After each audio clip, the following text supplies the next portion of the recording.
Hello friends, आप सबका स्वागत है आपके चैनल लर्न स्किल्स में।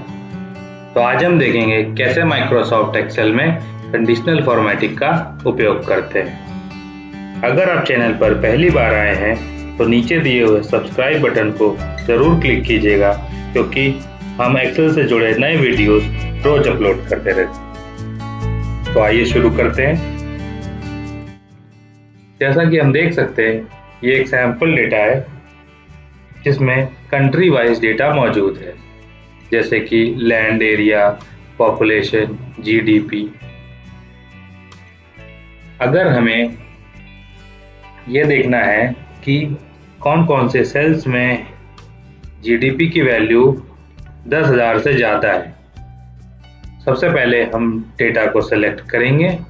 फिर इसके बाद एक्सेल के होम टैब में स्टाइल्स ब्लॉक में कंडीशनल फॉर्मेटिंग के ऑप्शन पे क्लिक करेंगे। इसमें हाईलाइट सेल्स रूल्स में ग्रेटर देन पे अगर हम 10,000 डालते हैं तो हम देख सकते हैं कि वो सेल्स हाईलाइट हो गए हैं जिसकी वैल्यू 10,000 से ज़्यादा है। अगर हमें इस हाईलाइटेड कलर को चेंज करना है तो हम इस ड्रॉप डाउन में अपने इच्छानुसार कलर सेलेक्ट कर सकते हैं।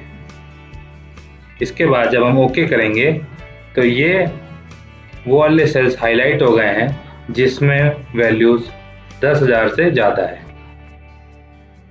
अगर हमें वो वाले सेल्स भी हाईलाइट करने हैं जिसमें वैल्यूज 1,000 से कम है, तो उसके लिए पहले हम डेटा को सेलेक्ट करेंगे। फिर कंडीशनल फॉर्मेटिंग में हाईलाइट सेल्स रूल्स में लेस देन पे क्लिक करेंगे और इस नई विंडो में हम 1,000 लिख देंगे। क्योंकि हमने लाइट रेड कलर यहाँ सेलेक्ट किया हुआ है, तो जो सेल्स में वैल्यू 1,000 से कम है वो लाइट रेड से हाईलाइट हो गई। आइए और ऑप्शंस को देख लेते हैं जो कि कंडीशनल फॉर्मेट के इस विंडो में मौजूद है। अगर हमें उन सेल्स को हाईलाइट करना है जो किसी दो पर्टिकुलर वैल्यूज के बीच में लाई कर रही हैं, तो हम कंडीशनल फॉर्मेटिंग के थर्ड ऑप्शन यानी कि बिटवीन वाले ऑप्शन को सेलेक्ट करके कर सकते हैं। सबसे पहले हमने डेटा को सेलेक्ट कर लिया। इसके बाद अगर हमें 20 से लेकर 100 तक की वैल्यूज को हाईलाइट करना है तो पहले हम कंडीशनल फॉर्मेटिंग में बिटवीन वाले ऑप्शन में 20 से लेकर 100 तक को टाइप करेंगे और ओके कर देंगे। जैसा कि हम देख सकते हैं कि हमारे दिए हुए रेंज की वैल्यूज हाईलाइट हो गई हैं। इसी तरह से हाईलाइट सेल्स रूल्स में चौथा ऑप्शन है इक्वल टू का। तो ये ऑप्शन हम तब सेलेक्ट करते हैं जब हमें एक वैल्यू को हाईलाइट करना है। जैसे कि हम इस सेल्स में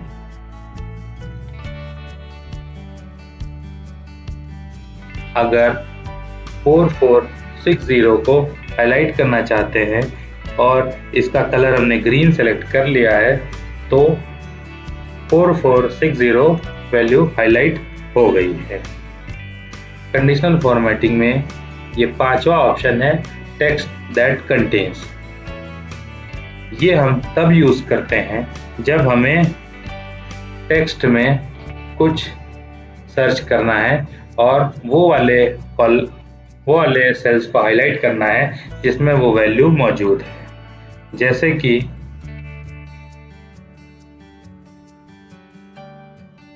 टेक्स्ट दैट कंटेन्स में अगर हमने ऑस्ट्रेलिया लिखा तो देखिए ऑस्ट्रेलिया हाईलाइट हो गया है। कंडीशनल फॉर्मेटिंग में छठा ऑप्शन है डेट अकरिंग का। इसके लिए पहले हम डेट वाला डेटा एंटर कर लेते हैं। इसके बाद अगर हम डेटा को सेलेक्ट करके डेट अकरिंग में यस्टरडे सेलेक्ट करते हैं तो कल वाली डेट हाईलाइट हो गई है। हाईलाइट सेल्स में आखिरी ऑप्शन है डुप्लीकेट वैल्यूज का। ये हम तब यूज करते हैं जब हमें किसी कॉलम में डुप्लीकेट वैल्यूज को हाईलाइट करनी हो तो इसके लिए हम इस कॉलम में दो वैल्यूज को सेम कर देते हैं ताकि हम इसका उपयोग सीख सकें। इसके बाद जब हम डेटा को सिलेक्ट किया और हाईलाइट डुप्लीकेट वैल्यूज में क्लिक किया तो हम देख सकते हैं कि जो दो वैल्यूज सेम थी वो हाईलाइट हो गई हैं। कंडीशनल फॉर्मेटिंग में सेकेंड ड्रॉप डाउन में top 10 items, bottom 10 items, above average, below average इत्यादि ऑप्शंस भी मौजूद हैं जो कि हम अपनी इच्छा अनुसार उपयोग कर सकते हैं। इसके बाद थर्ड ऑप्शन है डेटा बार्स का, जिसमें हम देख सकते हैं कि अलग अलग कलर्स के बार्स का ऑप्शन मौजूद है। इन बार्स की हाइट हमारे सेल्स में दी हुई वैल्यू के अनुसार बनती है।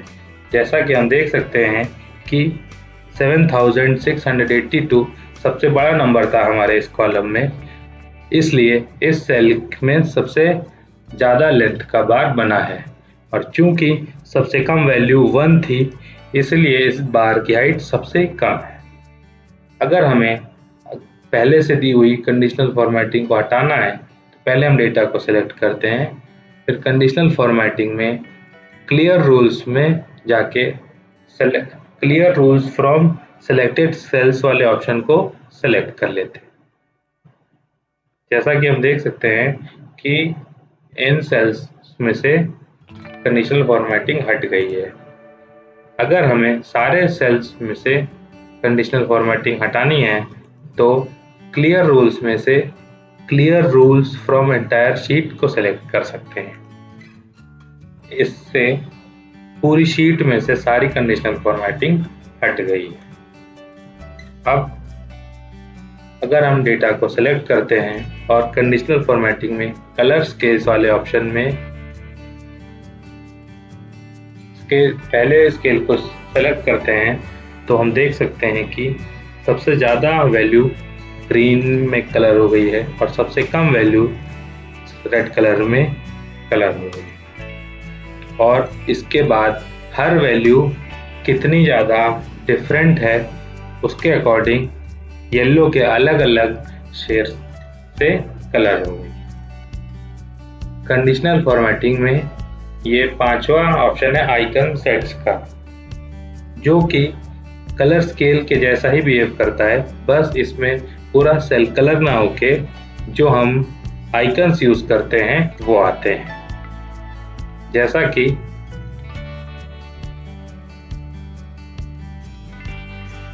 पहले हम ये कंडीशनल फॉर्मेटिंग हटा देते हैं, फिर जैसा कि हम आइकन्स में पहला ऑप्शन सेलेक्ट कर लेते हैं तो जो हाईएस्ट वैल्यू है उस पे ग्रीन कलर का एरो आ गया है, जो लो वैल्यूज है उन पे रेड कलर आ गया है और जो बीच की वैल्यू है उसमें ऑरेंज कलर आ गया है। इस वीडियो में बस इतना ही। अगर आपको ये वीडियो पसंद आया तो इसे लाइक कीजिएगा, चैनल को सब्सक्राइब कीजिएगा और अपने दोस्तों के साथ शेयर कीजिएगा। फिर मिलते हैं किसी अगले टॉपिक पे। धन्यवाद।